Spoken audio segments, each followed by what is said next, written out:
In this video, I'm going to show you how to extend a page in Figma quickly and accurately using two simple methods. Whether you want more space for a design, need to enlarge a frame for new content, or just want to adjust your layout to fit a better canvas size, this tutorial will walk you through it step by step. And if this video helps you out, make sure to hit the like button and subscribe for more easy Figma tutorials just like this. Now let's jump in. First, open your Figma file and click on the frame you want to extend. As soon as you select it, you'll see blue handles appear around the edges and corners of the frame. These handles are what you use to resize the page or frame manually. If you want a quick visual adjustment, just drag any edge or corner outward to make the frame bigger. You can drag from the side to increase the width, or from the top and bottom to increase the height.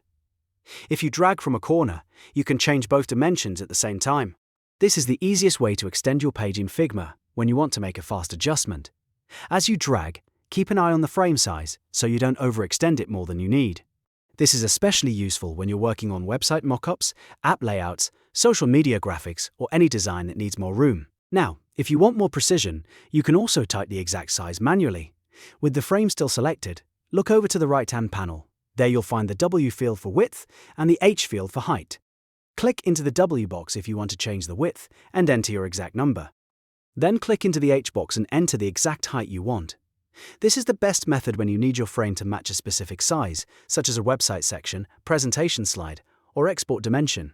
Using the width and height fields gives you much more control than dragging alone, because you can set the frame to an exact pixel measurement.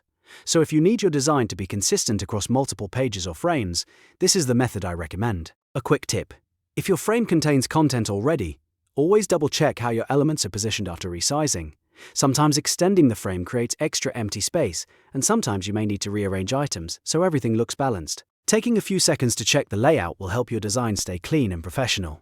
So to recap, extend your page in Figma by selecting the frame, dragging the blue handles to resize it, or entering exact values in the W and H fields on the right panel. Both methods are simple, fast, and useful, depending on whether you want flexibility or precision. If this tutorial helped you, please hit like, subscribe, and turn on notifications for more Figma tips, design shortcuts, and beginner-friendly how-to guides. Thanks for watching, and I'll see you in the next one.